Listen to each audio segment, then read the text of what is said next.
Hello everybody, this is Mahendra Sahu and warmly welcome to MS classes.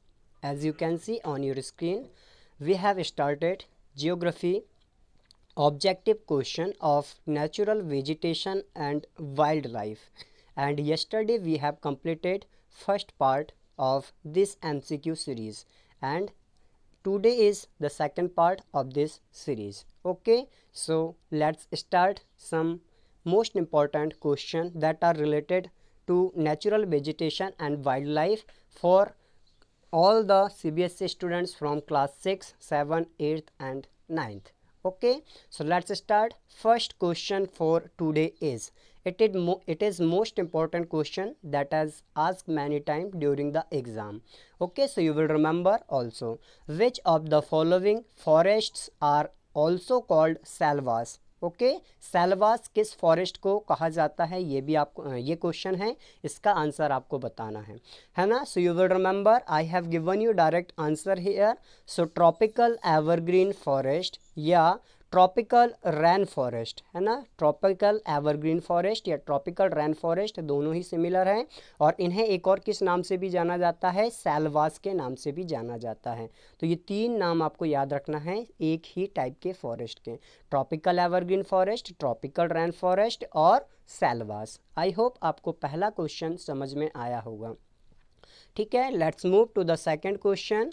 Which of the following is the prominent forest in India. आपको बताना है कि India में prominent forest कौन से हैं या फॉरेस्ट के जो अलग अलग टाइप्स होते हैं, like tropical evergreen forest, tropical deciduous forest, temperate evergreen forest, temperate deciduous forest, है ना. तो उसमें से किस टाइप के फॉरेस्ट इंडिया में पाए जाते हैं. सो यहाँ पे ये पाए जाते हैं मॉनसूनल टाइप के जो डेसिडियस फॉरेस्ट होते हैं, है ना. मॉनसून डेसिडियस फॉरेस्ट आप इनको बोल सकते हैं या डेसिडियस फॉरेस्ट आप इनको बोल सकते हैं, क्योंकि आपको पता है हमारे इंडिया में जो फॉरेस्ट पाए जाते हैं वो मॉनसून पे डिपेंड करते हैं बारिश के लिए या वाटर के लिए, और उसके बाद वो क्या करते हैं ड्राई सीजन में अपनी लीव्स को सैड कर देते हैं, पत्तियों को गिरा देते हैं. ये तो सभी को पता है, इसीलिए deciduous forest and monsoonal season में ही इन्हें वाटर अवेलेबल हो पाता है. That's why monsoon deciduous forest जो कि प्रोमिनेंट फॉरेस्ट है इंडिया के लिए.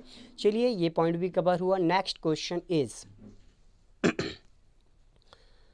which is not the example of tropical grassland. It means three options are related to tropical grassland and one option is related to temperate grassland, है ना. as you I hope you know, grassland also can be classified into two types. First is tropical grassland that founds around the tropical region, and second are temperate grasslands, है ना. So obviously in this question I have asked to you which of the following is not the example of tropical grasslands, means that is example of temperate grassland. Okay, so again I have given you four option here: campos, llanos, savanna and prairie. ठीक है, so prairie is your correct answer because prairie is example of temperate grassland, है ना. prairie that is found in North America are the example of temperate grassland. And three is Campos, Llanos and Savanna. Campos is in Brazil, Llanos in Venezuela, Savanna in Africa continent, and these all are the example of tropical grassland. You will remember this point. These all are the example of tropical grassland. And तीन ही प्रकार के grassland है, Campos, लैनोज और savanna specially, जिन्हें हम tropical में शामिल करते हैं, है ना. सो आप लोगों को ये पॉइंट भी याद रखना है. ठीक है, चलिए डिस्कस करते हैं आगे.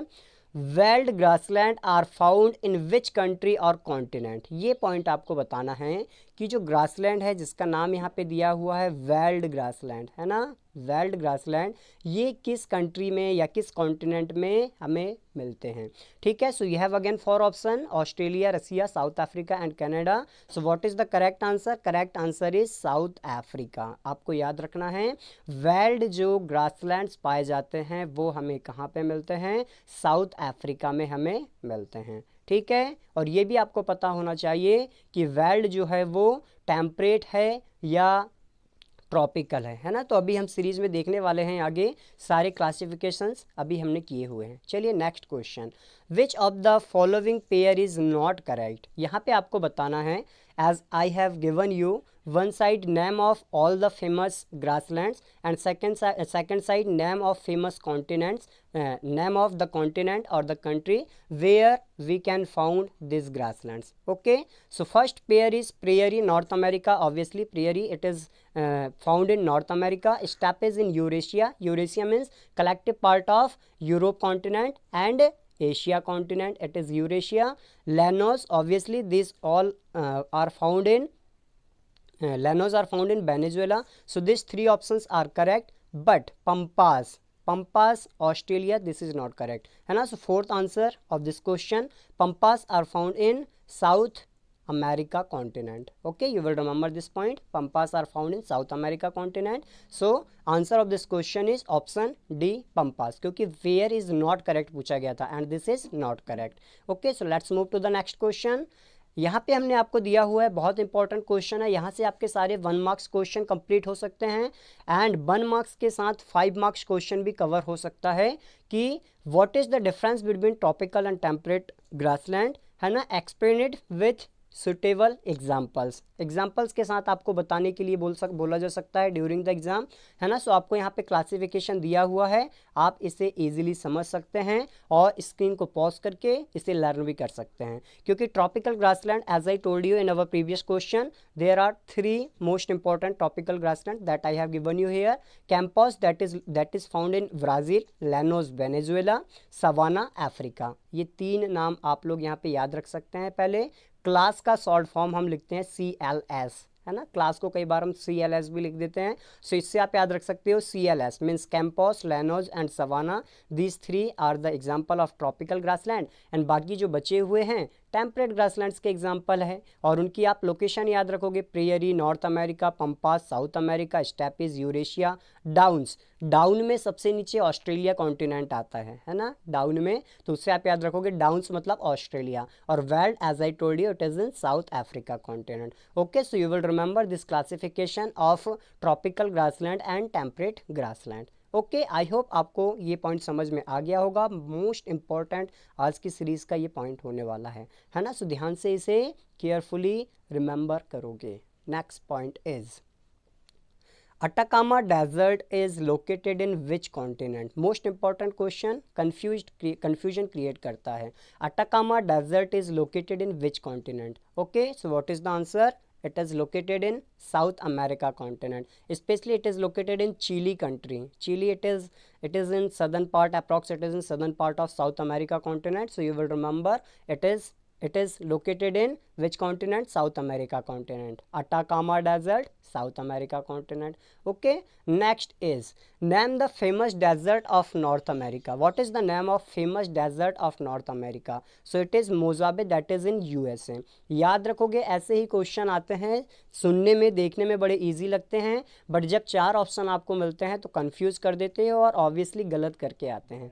और ऐसे ही 1 मार्क्स करके जो 20 या 25 मार्क्स के आपके MCQs होते हैं उनमें आप 12-15 मार्क्स पे ही अटक जाते हो, है ना. सो इस सीरीज़ में हम यही ट्राई कर रहे हैं कि आपको बेस्ट MCQs प्रोवाइड करें ताकि आप उनकी अगेन एंड अगेन प्रैक्टिस करो during before the exam also, और अच्छे खासे मार्क्स आप लेके आओ. ठीक है, so you will remember name the famous desert of North America, specially USA में आता है. What is the name of this desert? It is मोजाबे.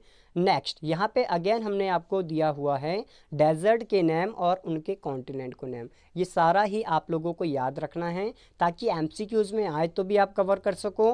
Desserts के नाम, कोई 5 डेजर्ट के नाम विथ देयर लोकेशन पूछे तो भी आप कवर कर सको. ठीक है ना. सो आपको याद रखना है सारे नाम.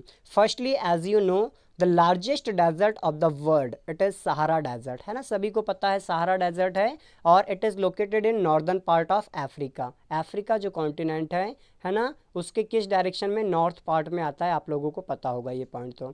ठीक है ना, सारी क्लासेस में पढ़ते आ रहे हैं फ्रॉम 6 to 9 ऑल्सो. सो याद रखोगे.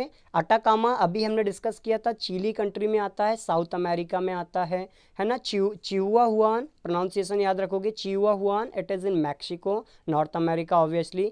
मोजाबे अभी हमने डिस्कस किया था, USA में आता है. सोनोरान, इसमें आप कंफ्यूज हो जाते हैं, ज़्यादा सुनने को नहीं मिलता. It is in North America also, है ना. Sonoran, North America. So no no आ गया यहीं पे, याद रखोगे, no means North America, so no means North America. ठीक है, third desert obviously it is located between India and Pakistan, है ना, सो ये तो आपको पता ही होगा। थर्ड डेजर्ट या एशिया कॉन्टिनेंट डायरेक्ट पूछ लिया जाता है, so you will remember it is located in Asia continent या India between the India and Pakistan border. Gobi मरुस्थल मंगोलिया में पाया जाता है, कोल्ड डेजर्ट है मंगोलिया, है ना, एशिया कॉन्टिनेंट, चाइना के अराउंड आइट साइड में आप देख सकते हैं मंगोलिया को। एंड अरेबियन, ये आता है अरेबियन, सऊदी अरेबिया जो हमारी कंट्री है या एशिया कॉन्टिनेंट में, सऊदी अरेबिया भी याद रख सकते हैं, एशिया कॉन्टिनेंट भी। तो आपको यहाँ पे desert name with their location याद रखना है, बहुत इंपॉर्टेंट होने वाला है। सारे हमने एक ही पॉइंट पे यहाँ पे आपको कवर करके दिए हैं ताकि आप इजीली इनको लर्न कर सको। ठीक है, ओके,